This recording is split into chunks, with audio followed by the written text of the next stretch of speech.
Hello दोस्तों, आप सभी का स्वागत है मेरे यूट्यूब चैनल पे। आज हम लोग क्लास 7th हिस्ट्री का चैप्टर 1 पढ़ रहे हैं, जिसमें हम लोग को पढ़ना है कहाँ, कब और कैसे। और ये जो वीडियो है वो तीसरा वीडियो होगा इस चैप्टर का। चैप्टर 1 का ये तीसरा वीडियो होगा। इससे पहले 2 वीडियोज ऑलरेडी अपलोडेड हैं, तो प्लीज़ अभी तक उनको नहीं देखे हैं तो जा करके उनको देख लीजिएगा। और अगर आपने देखा है तो कोई बात नहीं, इस वीडियो में आगे बढ़िए, ठीक है। तो हम इस वीडियो में क्या कर रहे हैं कि ये जो चैप्टर है कहाँ, कब और कैसे, तो ये जो चैप्टर है वो पूरे क्लास 7th का जितना भी हिस्ट्री यानी कि जो मध्यकालीन इतिहास है उसका पूरा का पूरा इन्फॉर्मेशन दिया हुआ है। यानी कि इस चैप्टर में, इस बुक में आने वाले कौन कौन से चैप्टर में क्या क्या चीज़ें हम पढ़ने वाले हैं, कौन कौन सी चीज़ें डिस्कस करने वाले हैं, उन्हीं सभी चीज़ों का इसमें क्या है, इन्फॉर्मेशन दिया हुआ है। तो ये जो चैप्टर है वो थोड़ा लंबा हो रहा है, तो इसलिए इसके छोटे छोटे वीडियोज करके आ रहे हैं। तो ये क्यों आ रहा है? क्योंकि आपको समझाना मेरा मकसद है। क्योंकि अगर चाहे तो एक ही वीडियोज में पूरे चैप्टर्स को कंप्लीट कर सकते हैं, लेकिन वो आपके लिए आसान नहीं होगा समझना, इसीलिए छोटे छोटे वीडियोस बना करके दिए जा रहे हैं, ठीक है। तो ये वीडियो कैसा लग रहा है प्लीज़ कमेंट बॉक्स में ज़रूर कमेंट करके बताइएगा। और अगर इस चैनल पे न्यू है, पहली बार मेरे चैनल पे आए हैं, पहली बार मेरे वीडियोज़ को देख रहे हैं, तो प्लीज़ चैनल को सब्सक्राइब कर लीजिए, वीडियो को लाइक कर दीजिए और अपने फ्रेंड्स के साथ अच्छा लगे तो शेयर भी कर दीजिए, ठीक है। तो आइए शुरुआत करते हैं। तो इससे पहले जो 2 वीडियोज़ में हमने जहाँ से पढ़ा था उसके आगे से हम लोग क्या करते हैं, शुरुआत करते हैं। तो इससे पहले हम लोगों ने क्या देखा था, बहुत सारी चीजों के बारे में देखे थे, अलग अलग रूलर्स के बारे में देखे थे, ठीक है। उसके बाद और भी बहुत सारी चीज़ों हमने देखा था कि साइंस में कैसे कैसे तरक्की हुआ, कैसे उनके भारतीय जो समाज है उनके ऊपर कैसा प्रभाव पड़ा, इन सारी चीज़ों के बारे में हम लोगों ने देखा था, ठीक है। अब हमें क्या पढ़ना है, तो हमें पढ़ना है यहाँ पे नए सामाजिक और राजनीतिक समूह का उदय। हमें क्या पढ़ना है? नए सामाजिक और राजनीतिक समूह का उदय। अभी नए सामाजिक और राजनीतिक समूह के उदय कहने का मतलब क्या हुआ? तो देखो क्या है फ्रेंड्स, यहाँ पे हम समझ सकते हैं कि अब देखो क्या करें यहाँ पे कि क्या आपने देखा कि मध्यकाल में जीवन के विभिन्न क्षेत्रों में परिवर्तन हुआ। जैसा कि हमने अभी तक पिछले 2 वीडियोज में क्या देखा कि जो भारतीय समाज था, जो भारतीय लोग थे, उनके जीवन में क्या हो रहा था, विभिन्न क्षेत्रों में, अलग अलग क्षेत्रों में, चाहे वो विज्ञान के क्षेत्र में हो, शिक्षा के क्षेत्र में हो, धर्म के क्षेत्र में हो, समाज के क्षेत्र में हो, अलग अलग क्षेत्रों में जो भारतीय समाज थे उनके ऊपर क्या हो रहा था, परिवर्तन हो रहा था। इन परिवर्तनों ने लोगों के सामाजिक, सांस्कृतिक और आर्थिक जीवन को प्रभावित किया। अब ये जो परिवर्तन हो रहे थे, परिवर्तन होने का मतलब क्या हुआ कि ये जो बदलाव हो रहे थे, और ये हम पढ़ कहाँ से रहे, जो मध्यकालीन इतिहास है वो कब से कब तक पढ़ना है, तो 750 ईस्वी से लेकर के 1750 ईस्वी तक पढ़ना है। यानी कि 1000 साल का जो इतिहास है, यानी कि 750 ईस्वी से लेकर के 1750 ईस्वी के बीच में जितने भी घटनाएं हुई हैं उन सभी का क्रमिक रूप से अध्ययन करेंगे, उन सभी चीजों को समझने का प्रयास करेंगे, ठीक है। तो क्या करें यहाँ पे कि अब इस पीरियड में बहुत सारे परिवर्तन हुए। ये जो 1000 साल का जो समय था इसमें बहुत सारे परिवर्तन हुए, और ये जो परिवर्तन हुए वे लोगों के सामाजिक, सांस्कृतिक और आर्थिक जीवन को क्या किया, प्रभावित किया। सामाजिक और राजनीतिक स्तर पर कई समुदाय जो है वो अस्तित्व में आए। यानी कि सामाजिक और आर्थिक स्तर पे अगर देखा जाए तो कोई समाज का क्या हुआ, उद्भव हुआ, नए नए समाज, मतलब नए नए वर्ग, जाति समूह समाज में उभर करके आए। और इसी काल में राजपूतों ने भारतीय इतिहास में एक नई शक्ति के रूप में पदार्पण किया। यानी कि जो राजपूत पावर, जिसको बोलते हैं कि जो राजपूत रूलर्स थे, वो अपना पावर इस्टेब्लिश कब किए, तो इसी पीरियड में इस्टेब्लिश किए थे, मध्यकालीन इतिहास में। यानी कि 750 ईस्वी से लेकर के 1750 ईस्वी के बीच वाला जो टाइम था, उस टाइम में जो राजपूत रूलर्स थे उन्होंने अपना, एक तरीके से बोले तो अपना प्रभुत्व जो है वो भारतीय स्टेट्स के, यानी कि भारतीय क्षेत्रों में अपना प्रभाव स्थापित किया। और राजपूत कौन थे और कहां से आए थे, इस पर इतिहासकार एक मत नहीं है। अब ये भी बात आती है कि कुछ लोग बात करते हैं कि राजपूत जो है वो कहाँ से आए थे, किस क्षेत्र से आए थे, उनका उत्पत्ति कैसे हुआ था, ये लोग इतने महत्वपूर्ण सामाजिक रूप से कितने महत्वपूर्ण कैसे हुए, इन सब के ऊपर जो इतिहासकार है उनमें अलग अलग मत है, ठीक है। राजपूत शब्द के अंतर्गत केवल राजा और सामंत ही नहीं बल्कि सेनापति और सैनिक भी आते थे। यानी कि अगर राजपूत के बारे में बात किया जाए तो राजपूत सिर्फ रूलर्स ही नहीं होते थे, जो शासक होते थे, सिर्फ शासन करने वाले ही राजपूत नहीं होते थे, बल्कि और कौन कौन से लोग राजपूत में आते थे, तो वो आते थे सामंत। सामंत मतलब राजा के दरबार में जो लोग रहते थे, राजा के लिए कार्य करते थे। साथ ही साथ सेनापति और सैनिक भी आते थे।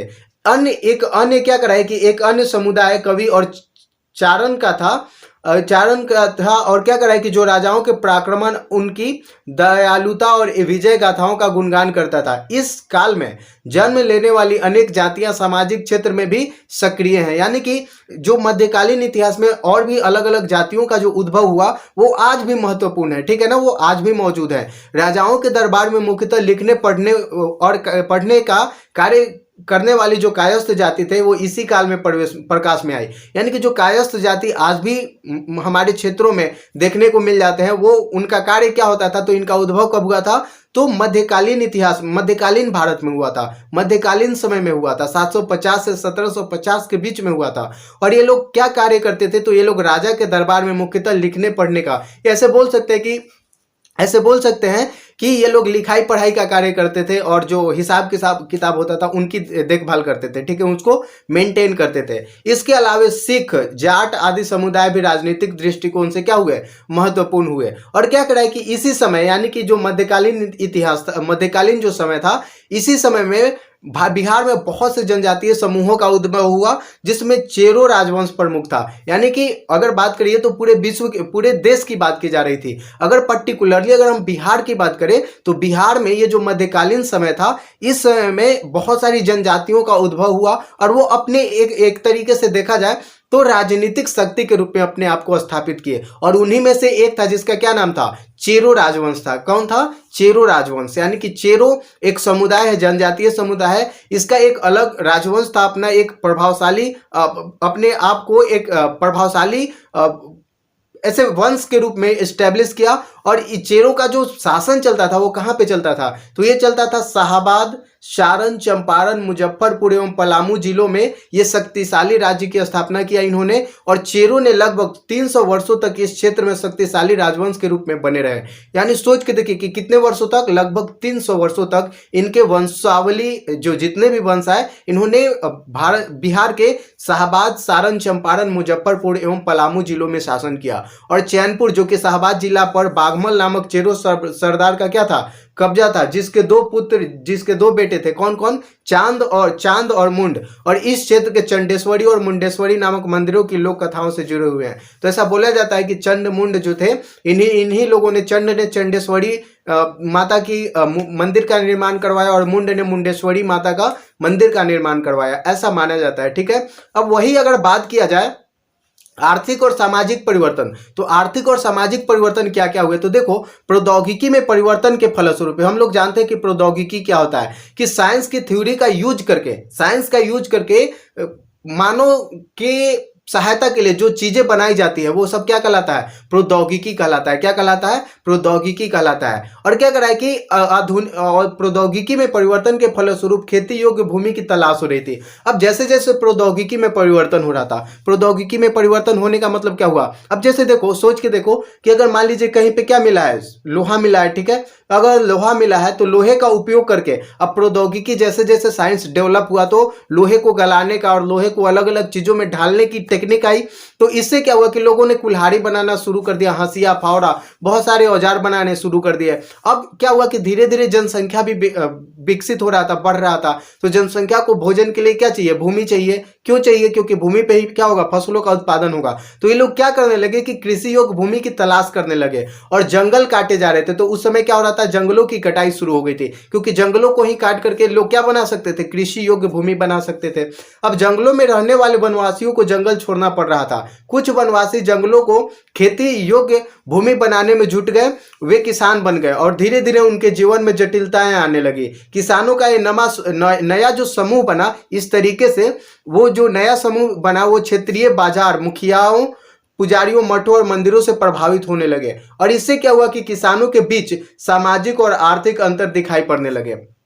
अब एक पहले से चले आ रहे जो किसान थे और एक मतलब जनजातीय क्षेत्रों से उभर करके जो किसान सामने आए, तो इन दोनों के बीच में अगर देखा जाए तो सामाजिक और आर्थिक अंतर दिखाई देने लगा। उनके बीच ऊंच नीच की भावना पनपने लगी, वे जातियों एवं उपजातियों में विभाजित होने लगे। आज हम लोग देखते हैं ना कि हमारे समाज में क्या है, मतलब ऐसा बोला जाता है कि बहुत से जातियां और उपजातियां उभर करके सामने आ गई। तो ऐसा क्यों हुआ है, उनमें आर्थिक और सामाजिक भिन्नता के कारण लोग क्या कर देते थे, अलग अलग जातियां जातियों में बंटते चले गए और इतने हमारे देश में इतनी सारी जातियां उभर करके सामने आ गई। और क्या करा कि ये जातियां स्वयं अपना नियम बनाती थी। अब ये अलग अलग जो जाति हो गई, अगर सोच करके देखिए कि मान लीजिए बहुत से लोग हैं, अगर सोच करके देखो कि 100 लोगों का एक ग्रुप है और उन 100 लोगों के ग्रुप में अगर मान करके चलिए कि 25 लोग बहुत अमीर है और मान लीजिए 50 लोग ऐसे हैं जो मीडियम तौर पे हैं और अगर 25 लोग और ऐसे हैं जो एकदम बहुत गरीब हैं, तो ये लोग क्या करेंगे? क्या ये सभी लोग एकजुट होकर के रह सकते हैं? नहीं रह सकते हैं।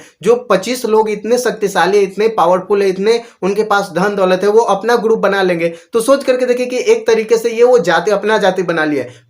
प्राचीन समय में ऐसा ही होता था, तो उन लोगों ने क्या अपना जाति बना लिया। जो मिडिल लोग थे, जो 50 लोगों का ग्रुप था, वो लोग एक अलग ग्रुप में हो गए, वो अलग जातियां बना लिए। और ये जो कुछ गरीब लोग थे इस तरीके से थे, तो ये भी अपना ग्रुप बना लिए, ये भी अपने जातियों में बट गए। तो इस तरीके से देखा जाए तो बहुत सारी जातियां उभर करके सामने आई। और ये जो जातियां होती थी वो अपने समाज के लिए क्या करता था? अलग अलग अपना अपना नियम बनाता था, अपने अपने जातियों के हिसाब से अलग अलग नियम बनाते थे।